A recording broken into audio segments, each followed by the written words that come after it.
Coucou tout le monde, donc je vous fais pour ce dimanche un petit vlog. Là je suis parée pour la convention sur le fantastique. Donc j'ai mis la petite cravate, le rouge à lèvres, j'ai fait la cicatrice ici, etc.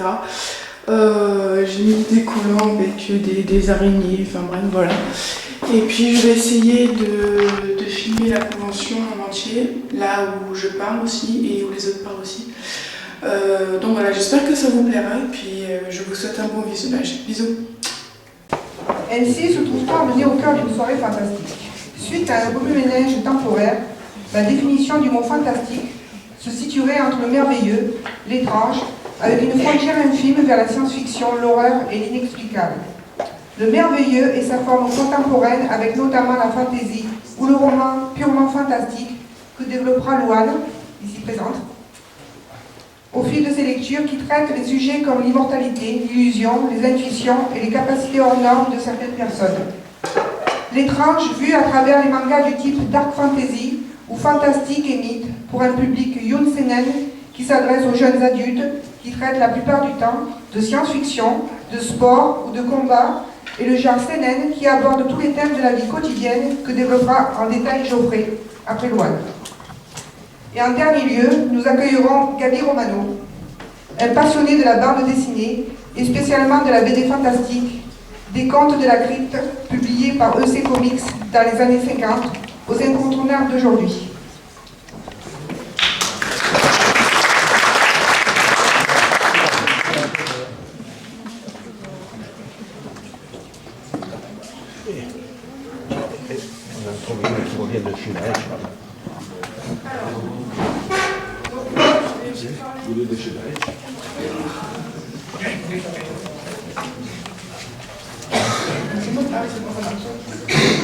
Donc moi je vais vous parler de plusieurs romans, de plusieurs sagas que j'ai lues de toute ma vie de lectrice. J'ai commencé à lire j'étais en troisième, quatrième, maintenant je suis en terminale.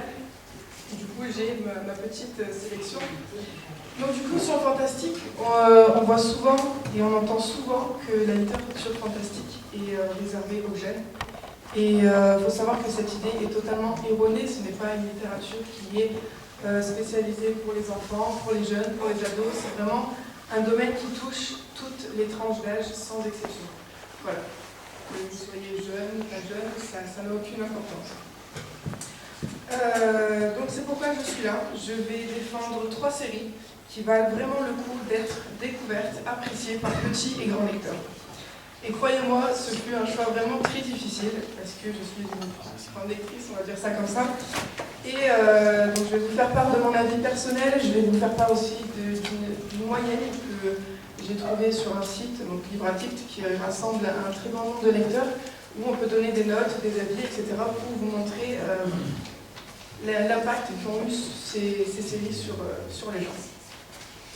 Donc pour commencer, je vais parler de Miss Peregrine et les enfants particuliers de Ross O'Brien. C'est une trilogie. Actuellement, il n'y a que les 2 tomes qui sont en français. Le 3e ne va pas tarder à sortir. Donc pour ma part, moi, j'ai lu que les 2 premiers tomes.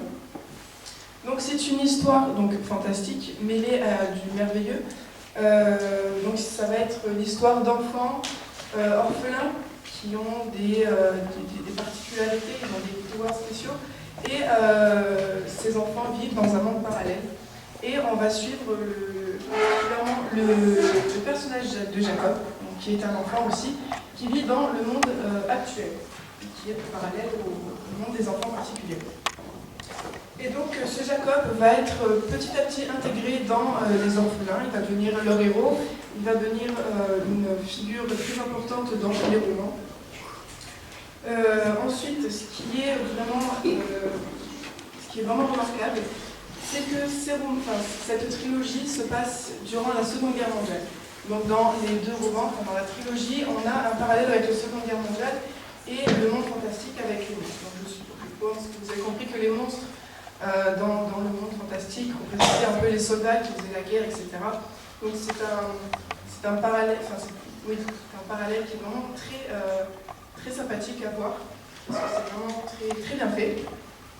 Donc moi je l'ai lu en 2014, ces 2 romans, donc ça fait un petit moment, mais c'est vrai que ce sont des livres qui m'ont vraiment marqué, parce que c'est vraiment très très bien expliqué, très bien fourni. Il y a des photos aussi, je ne sais pas si vous pouvez les voir maintenant, ils sont disponibles à la bibliothèque de Barrage et là-bas, il y a les photos des couvertures.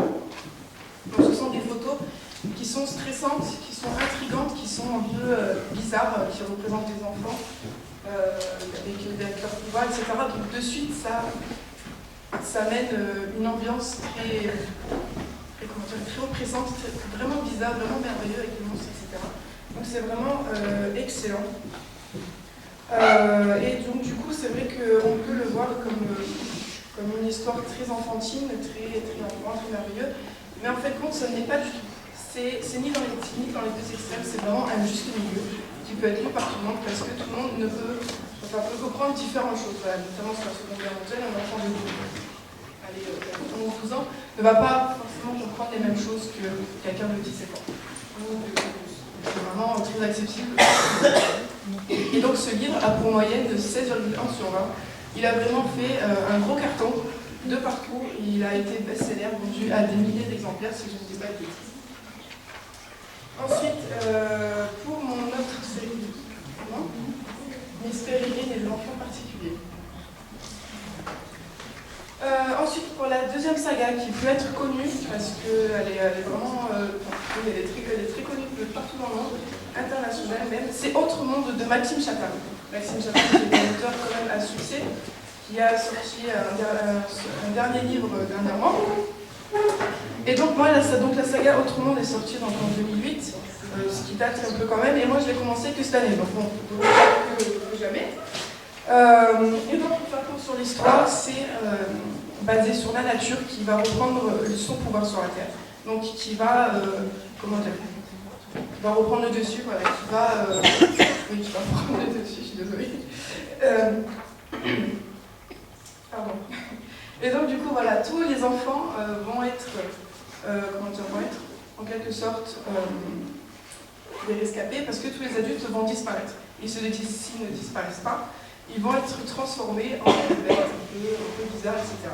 Et donc cette histoire va être basée sur un groupe d'ados qu'on va suivre, qui va essayer de survivre dans ce nouveau monde. Et c'est très intéressant, donc, cette histoire pour l'aspect social, parce qu'on va découvrir comment des ados vont survivre en communauté, parce qu'ils vont devoir justement coopérer, faire des compromis, etc. Donc c'est vraiment très intéressant, parce qu'avec ce livre aussi, on va découvrir le passage de l'adolescence à l'adulte en un seul livre, pour voir à quel point c'est compliqué, mais ça peut se faire. Parce qu'en réalité, c'est vraiment quelque chose de dur de passer à l'état de 17 ans ado à un adulte. Et voilà, cet aspect est vraiment très intéressant. Ensuite, il y a l'aspect aussi biologique, avec donc, la nature qui va reprendre son pouvoir, qui va se développer, qui va devenir dangereuse ou qui va apporter certaines choses bénéfiques aux ados ou non. Il y a l'aspect donc aussi merveilleux, surnaturel, avec ce qu'on va appeler l'altération.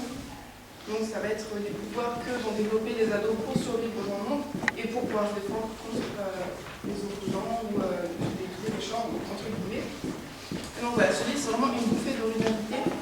Il me semble qu'il y a 6 ou 7 tomes, donc je pense que ça se lit assez vite, qui sont relativement fins, c'est 304 pages, donc ça va.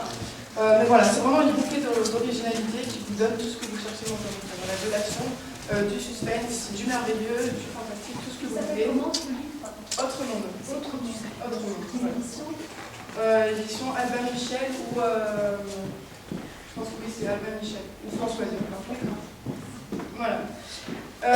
Donc voilà, c'est vraiment fabuleux. Et puis le fait aussi, c'est qu'une fois que j'ai commencé ce livre, je n'ai rien pu lire après, parce que c'était vraiment super bien, très bien écrit. Voilà, quand je pensais au livre, je pensais à y avoir vécu, en fait, comme si c'était vraiment, parce que la voix de l'auteur est vraiment très réaliste. Et ça, c'est vraiment un bon point dans les romans fantastiques, où il y a des choses comme ça. Donc c'est vraiment cool. Ensuite, pour terminer, j'étais obligée de parler de la saga Harry Potter, de J.K. Rowling. J'espère que vous avez reconnu mon déguisement en Harry Potter avec des cicatrices, donc ça c'est pas mal de profondeur. Je ne sais pas si beaucoup d'entre vous ont lu Harry Potter. Donc voilà, vu oui avec les adaptations cinématographiques, bien que en lectrice je prépare les bouquins que les films, mais ça reste un sujet à débat. Moi je préfère le film. Bah, disons que les livres c'est un peu plus long à lire parce que bon, il y a quand même plus de 500 pages à peu près à chaque tome. Mais c'est vrai que voilà, les bouquins sont vraiment plus détaillés, il y a beaucoup plus de points importants. On est dedans. Voilà, on est vraiment dedans. Et en fait, quand vous lisez les livres et qu'ensuite vous regardez les films, vous vous rendez compte que les films sont pauvres en détails, ils sont... comment dire, voilà, il y a eu des scènes qui ont été coupées, des détails qui ont été coupés, et ça fait que l'histoire, on la voit comment dire, en vitesse rapide, en fait, en accéléré. Donc, c'est vrai que Harry Potter, quand on pense à Harry Potter, on pense livre enfant. C'est vrai que quand on a 10 ans, en général, quand on lit Harry Potter, on a dans la tranche d'âge 10 ans, parce que voilà, quand on a 10 ans, on est émerveillé par le monde des sorciers, on est émerveillé par la magie, par les dragons, par toutes les choses fantastiques que Harry Potter contient. Mais quand on le lit, par exemple, moi je l'ai lu, c'était l'année dernière, j'avais 16 ans, et c'est vrai que je pense, si je l'aurais lu à 10 ans, j'aurais compris moins de choses, je serais restée justement dans cette bulle fantastique. Quand on a 17 ans, on voit tout le côté social, on voit toutes les idées, toutes les leçons de vie qu'apprend Harry Potter. Et c'est vraiment extra de voir ça. Donc je pense qu'Harry Potter, il n'y a pas d'âge non plus pour le lire. Voilà, c'est vraiment accessible pour tous et je pense que c'est quelque chose à lire. Parce que voilà, c'est une série à succès, c'est quelque chose qui a fait parler, c'est quelque chose qui est connu, c'est quelque chose qui fait parler de lui et qui apprend des choses, peu importe. Et voilà, je pense qu'Harry Potter, voilà, c'est vraiment quelque chose, une base du fantastique, en tout cas pour notre génération, parce que voilà, Harry Potter est sorti à peu près 1997, donc c'est vraiment notre époque, etc. Donc je pense que voilà, Harry Potter, c'est vraiment quelque chose sur lequel on peut s'appuyer au niveau du fantastique. Et en tout cas, si vous n'avez pas encore lu Harry Potter ou vu Harry Potter, il faut vraiment vous plonger dans cet univers, parce qu'on en ressort très rarement sans ressenti, sans rien. Voilà, c'est obligé que Harry Potter fasse ressentir quelque chose, bien ou mauvais, peu importe, mais c'est